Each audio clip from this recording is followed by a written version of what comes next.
Hello, and welcome to Kawaii Asian News. Today, we will be talking about the most tragic event in Philippine history, the Marcos regime.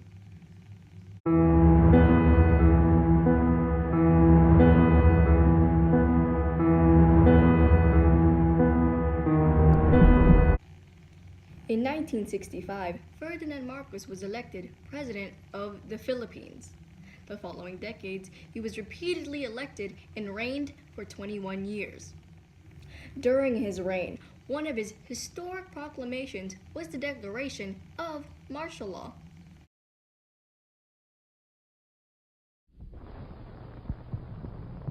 My countrymen, as of the 21st of this month, I signed Proclamation number 1081, placing the entire Philippines under martial law.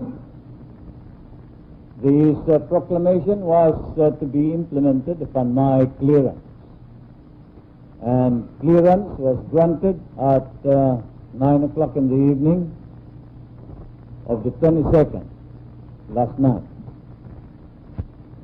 I have proclaimed martial law in accordance with the powers vested in the President by the Constitution of the Philippines.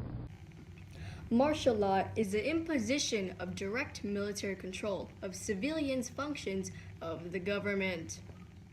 At first, martial law was great for the society and economy in the Philippines. Ayon kay Marcos, martial law ang tanging sagot sa lumalalang kaguluhan noon sa lipunan at sa korupsyon sa gobyerno. Marami ang ipinagbawal, lalong-lalo na ang pagkilos, pagsasalita at pagsusulat laban kay Marcos sa kanyang pamilya at sa pamahalaan. As a result of martial law, it eradicated criminality, improved peace, and eliminated the signs of terrorism. On the other hand, desaporado, the people who were against martial law suddenly disappeared unknowingly.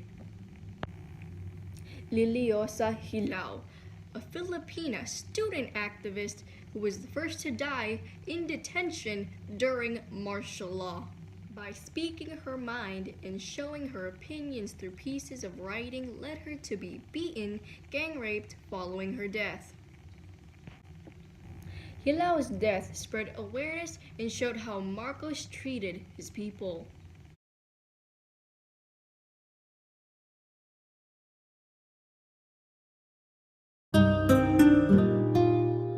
Ng isang tao na nagsabing, o sige, labas na kayo.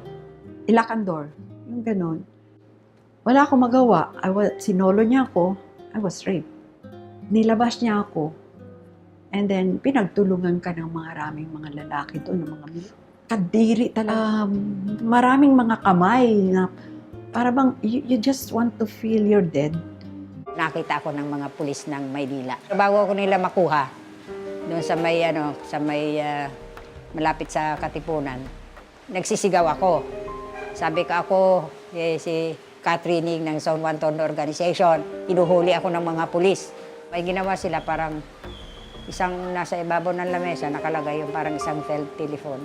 Tapos may naka-attach na wire na yung dulo uncoated. Tapos nilagay yung wire dito sa ko, tapos paikot, dito rin sa kabila paikot. Tinatanong niya, sino yung mga kasama mo? Di sinabi ko yung mga opisyalis ng Zone 1 Tondo Organization. Sabi niya, hindi yan. Ang tinatanong ko, membro ka ba ng komunista? Sabi ko, hindi. Tapos yun, iniikot nila. Pag sinabi kong hindi, ikot sila ng ikot. Yung current, yung kuryente, pumapasok sa katawan ko. Nilagay nila. Hindi maaalis sa akin yung ginawa sa akin. Dahil tao naman ako, bakit ganyan ang ginawa nila? Ihayop nga, dapat hindi gawin na ganun pero tao. Eh sabi ko nga, si Marcos hindi tao After the 1986 Philippine president election, the fraudulent outcome was not accepted by Aquino and her supporters. For the sake of the Filipino people, I ask Mr. Marcos to step down now so that we can have a peaceful transition of government. Yep. This resulted in the bloodless revolution that forced Marcos into exile. there is a mutiny, military and civilian, against President Marcos and his government. The defense minister of the Philippines and the second in command of the army are holed up in a fort surrounded by friendly troops demanding that Marcos resign. The defense minister reaching the main street greeted by tens of thousands of cheering supporters. Their chants of Cory, Cory for Aquino turning to chants of Johnny, Johnny, the nickname of the defense chief. And the military as in rail equipped for the first time was earning popular love, not hate. Reunited with a buoyant General Ramos, the two vowed they would not surrender. They would hold out until Marcos resigned. Finally, Marcos made his first move. A column of loyal Marines moved up the highway to Camp Crome. But the trucks and armored personnel carriers were met with an amazing display of what General Ramos called people power. And later with sit-ins, trucks, and buses blocking the way.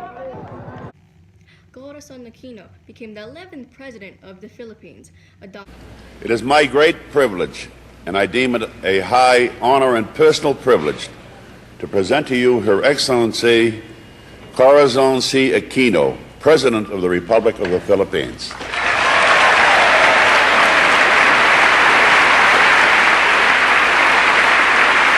Thurman, distinguished members of Congress. 3 years ago, I left America in grief to bury my husband, Ninoy Aquino. I thought I had left it also to lay to rest his restless dream of Philippine freedom.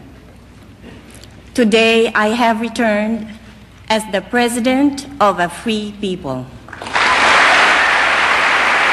Philippines, adopting a new constitution, ending the Fourth Republic, and sharing the beginning of the Fifth Republic. This was KAN News, Kawaii Asian News, signing off. Sometimes the world looks perfect, nothing to rearrange.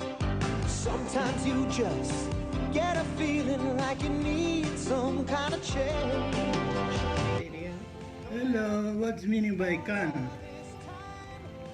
What are you doing? It's for Mr. Clay. Musta ka?